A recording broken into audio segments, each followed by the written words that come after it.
Her Majesty Queen Elizabeth II last visited Manchester Cathedral for the Maundy service in 2007. She was accompanied by her husband Prince Philip. On July 8, Her Majesty visited Manchester Cathedral to mark the 600th anniversary celebration of the Collegiate Church. We are enormously grateful and pleased that Her Majesty came to mark our special anniversary and to celebrate with the people of Manchester. Manchester has experienced many changes over the centuries, and today we are a modern, diverse and exciting city. We are a city of hope and prosperity for everyone who lives here. And our cathedral sits as the spiritual heart of this great city, and we pray that we may continue to serve the people of this region for another 600 years. We thank Her Majesty for her visit and wish her well.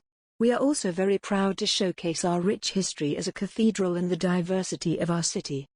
A personal message from the Dean of Manchester, the Very Reverend Rogers Govinder, in welcoming Her Majesty, reads: "It is my great pleasure, on behalf of the Cathedral chapter and the wider Cathedral community, to warmly welcome Her Majesty to Manchester Cathedral to mark the 600th anniversary of the Collegiate Church. The Collegiate Church, Cathedral in 1847, has served the people for 6 centuries and continues to be the spiritual heart of our beautiful city and Mother Church of the Diocese of Manchester. May God the Holy Trinity be praised for this house of prayer for all the nations." After touring the set of Coronation Street and meeting the soap stars, the Queen later chatted to community groups and clergy when she visited the place of worship. The head of state's visit marked the 600th anniversary of the Collegiate Church of Manchester, which became a cathedral in 1847.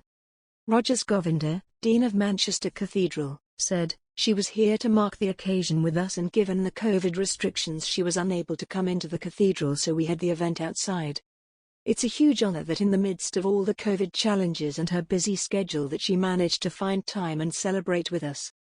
The Queen also met a number of community groups and charity volunteers from Manchester and across the Northwest to hear how they have supported those affected by the pandemic.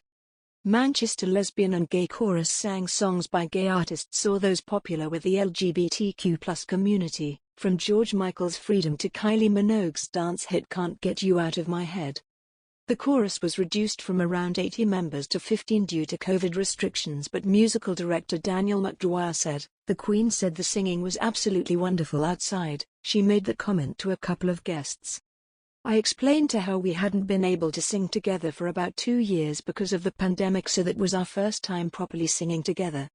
She was also seen 1 week before the meeting. The Queen met Angela Merkel at Windsor Castle as the German Chancellor visited the UK to try and hammer out a post-Brexit deal with Boris Johnson. And in growing signs of the Queen resiliently coming out of her period of mourning, she also made it for the last day of royal ascot, while also appearing for a scaled-down Trooping the Colour ceremony at Windsor.